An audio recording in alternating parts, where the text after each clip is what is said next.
Okay, hello and welcome to my channel. Today I'm going to be talking about the new season just dropped, Stranger Things. Whoa! Stranger Things, it's so strange. Wow, I can't hardly contain my excitement for more horror, more Stranger Things. I'm just kidding. I'm going to try to keep this video short. Technically this season, it's not even over yet. The part 2 is coming out like real soon. So I guess I'm going to get this video up before that happens.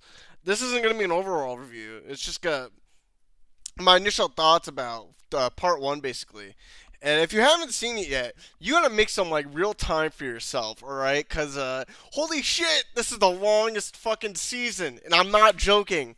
Every episode is the length of a feature-length movie. It's insane. An hour and a half for each episode. It's crazy. Why it's so long? Holy shit. Technically, they dropped off like one episode, like than the norm, but there's a part 2 to this, so technically gonna have more episodes. So I don't know how long those are gonna be, but I find that oh wow, it's so make some like real time for yourself because it's gonna take a while to binge the first part, and that's all I have to say about that. Overall, I thought the season, the first part was okay. It has a lot of the same problems that the other seasons do, and they still annoy me.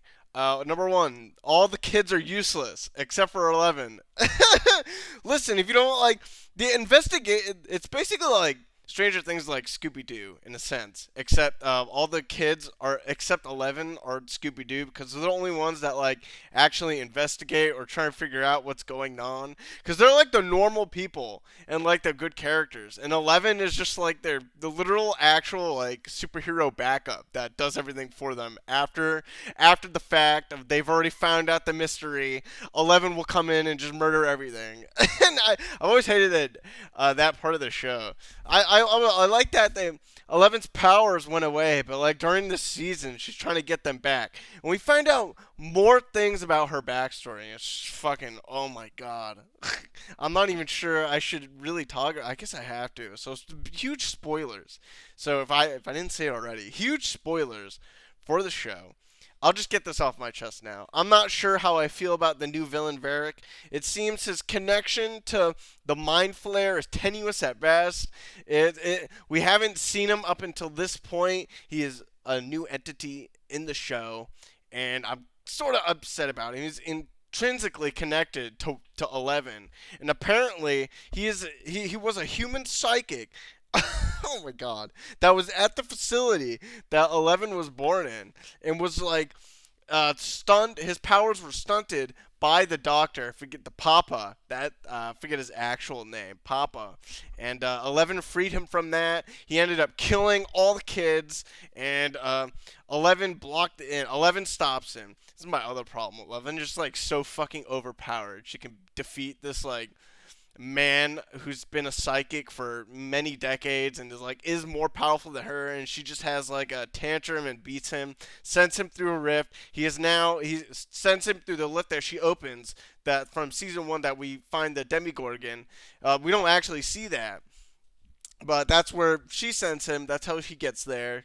And then he just somehow changes into this Varric person from a weird he becomes like a mutant of psychic energy and the upside down.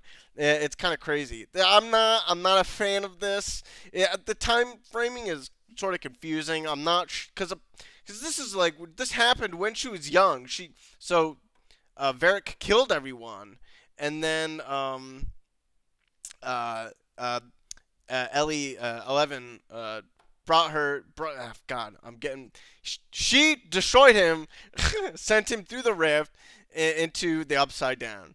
I didn't rewatch the first season, so I'm very confused about the time frame of when this happened. It had to be before 11 like left the facility and ran away. But how much time is like undetermined. It couldn't have been that long because they're supposed to be like the same age of when she left, but this is the part of her memory that she just blocked out of her mind. So it's very convenient. Now we're getting it back in the 4th season. Finally, it's like a connection that we've never seen before, and I'm not. It was never even foreshadowed, which is why I'm like upset. Um, But that we're not even finished with this like plot line. Varric has not been defeated. He is very much like still the main antagonist of the season. If this is the last season, but we haven't even seen like the Mind Flayer. So uh, Dustin like referred to him as like the general of the Mind Flayer. But how are they going to defeat both him and the Mind Flayer in like part two? I have no idea. Because the first part was pretty slow in pacing wise. Even even though like Jesus, every episode was an hour and a half. It takes a lot for a lot of things to happen. Most of the show is just the gang finding out what's happening, and not even the full gang. And by the gang, I mean we get Dustin and the Steve combo, of course, Max and fuck, I'm forgetting his name, the black guy, and the lesbian. They're like, oh yeah, and fuck, I forget her name too. Shit. Oh, I'm forgetting all these characters' names. Why? Oh my god. Eleven's boyfriend's sister, Nancy. That's her name. She's there too. It's them. It's like all them. Will, Will, and Eleven's boyfriend. Dude, why am I forgetting his name? They're like all so different in the season because they're all taller and they all went through puberty. It's great. It's hilarious. Yeah, they're all over in California.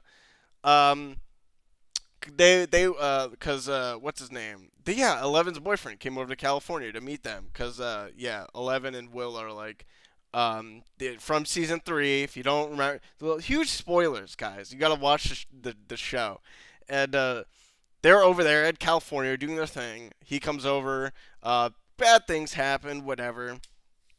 And they're just there, but they're not. So 11 leaves to go with Papa to try and get her powers back, and we're just left with like Will, his brother, and the guy I can't. Mike. There it is. I think that's his name, Mike.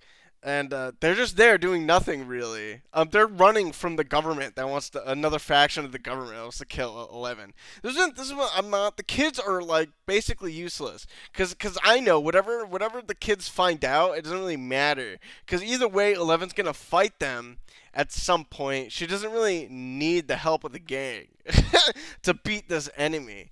It's more so like the gang themselves is just surviving on their own and learning things, and I guess trying to cope with like the trauma of what's happening in Hawkins because so much shit has been going on. Yeah, like what else are they gonna do, right? Apparently, our gang's fine. Everyone else isn't fine. Lots of weird stuff happens in this show. Lots of mysteries.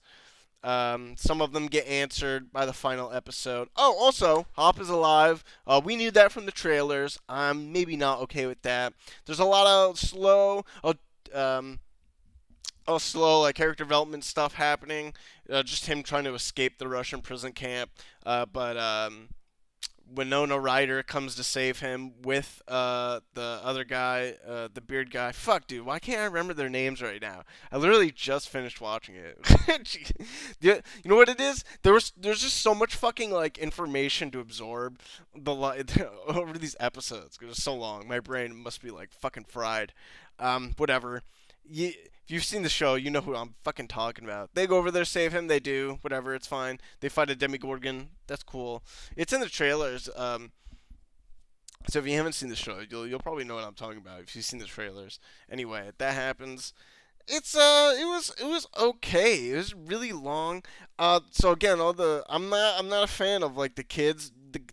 Not like their cast has expanded, but they haven't really done much as a whole. Like none of them are particularly useful, except for 11, and that annoys me. Um, but I guess the show has to figure out a way for them to be useful. I'm sure in the second part, they'll be doing like tons of things. There's lots of character development in the first part of the show, which I like. I'm a fan of that. I like character development. It's okay. What else I did not like? Ooh, another thing I thought was annoying. The disrespect of Steve. My boy Steve has been disrespected ever since season 2. This boy is a glorified babysitter, and he has not moved on from that position. He is still a babysitter. He is still working at his shit jobs, not getting girls. My man Steve is a Chad among Chads, and he deserves his respect. God damn it! I will not continue this. This is heresy. It's a heresy beyond words. Okay, all right.